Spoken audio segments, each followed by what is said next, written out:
या देशामध्ये नीटची परीक्षा सुद्धा नीट होत नाही, म्हणजे किती दुर्भाग्याची गोष्ट आहे।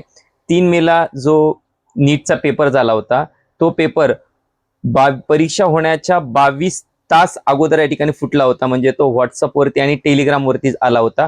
त्या संदर्भातली तक्रार राजस्थानमध्ये या ठिकाणी दाखल झाली आणि त्याच्यामुळं आता त्याच्यावरती सीबीआयची चौकशी लागलेली आहे आणि हा पेपर रद्द करण्यात आलेला आहे। म्हणजे बघा, अतिशय टफ मानली जाणारी, ज्याच्यावरती लाखो विद्यार्थ्यांचं भविष्य अवलंबून असतं, खास करून गोरगरिबाची लेकरं या परीक्षेची तयारी करत असतात आणि कित्येक जणांकडे तर पैसे सुद्धा नसतात, लोकांचे व्याजाने काढून उसने काढून लातूर असेल, छत्रपती संभाजीनगर असेल, नांदेड असेल, अशा ठिकाणी या ठिकाणी विद्यार्थी तयारी करण्यासाठी जातात। अक्षरशः सर्वसामान्य घरातील लोक लेकरांच्या भविष्यासाठी लोकांकडनं व्याजाने पैसे घेतात, शेती गहाण ठेवतात आणि विद्यार्थ्यांच्या भविष्यासाठी या ठिकाणी या परीक्षेची तयारी करण्यासाठी लातूर असेल, छत्रपती संभाजीनगर असेल, नांदेड असेल, अशा ठिकाणी जातात। म्हणजे विद्यार्थी सुद्धा रात्रंदिवस मेहनत करत असतात आणि मात्र या ठिकाणी त्यांना अशा प्रकारच्या संकटांना या ठिकाणी सामोरं जावं लागते।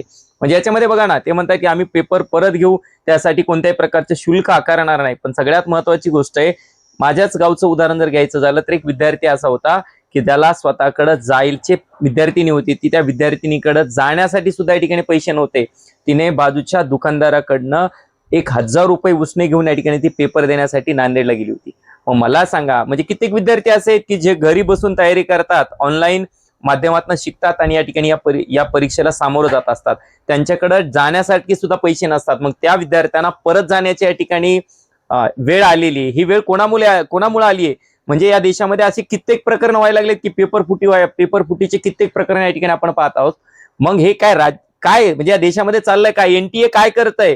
मागच्या वर्षी सुद्धा 1-2 वर्ष अगोदर अशाच प्रकारची या ठिकाणी घटना झाली होती। सध्या सुदैवाची गोष्ट अशी की त्यांनी स्वतःची चूक ऍटलीस्ट मान्य तरी केली। मागच्या वेळेस तर त्या ठिकाणी चूक मान्य करायला सुद्धा तयार नव्हते, त्यांनी आता चूक मान्य करून पेपर परत घेण्यासाठी तरी या ठिकाणी ऍटलीस्ट ती पॉझिटिव्ह गोष्ट दाखवली। पण खरंच या गोरगरीब लेकरांचा या ठिकाणी विचार करा, जे रात्रंदिवस त्यांच्या आईवडिलांचं स्वप्न पूर्ण करण्यासाठी या ठिकाणी प्रयत्न करत असतात, परंतु तुम्हाला मात्र त्यांच्या स्वप्नाशी काहीच घेणं देणं नसतं। आणि काय याच्यामध्ये खूप मोठं रॅकेट आहे। आता याच्याबद्दल एक सेपरेट याच्यातलं रॅकेट कसं चालतं, हा प्रकार कशा पद्धतीचा उघडकीस आला, त्याबद्दल या ठिकाणी निश्चितच वेगळा व्हिडिओ बनवला जाईल। परंतु ज्या विद्यार्थ्यांना परत पेपर द्यावा लागणार आहे त्या विद्यार्थ्यांना माझं सांगणं आहे, पुन्हा एकदा नव्याने तयारीला लागा। येत्या 20 ते 25 दिवसामध्ये या ठिकाणी परीक्षा होईल। आपण असं समजा, एक आपल्या जीवनात संकट आलं होतं, ते संकट बाजूला झालंय, पुन्हा एकदा आपण ज्या अभ्यासापासून दूर झालात, पुन्हा एकदा नव्या जोमाने या ठिकाणी अभ्यासाला लागा आणि जेव्हा तारीख डिक्लेअर होईल त्यावेळेस तुम्ही परत एकदा पेपर द्या, एवढं सांगतो आणि थांबतो। धन्यवाद।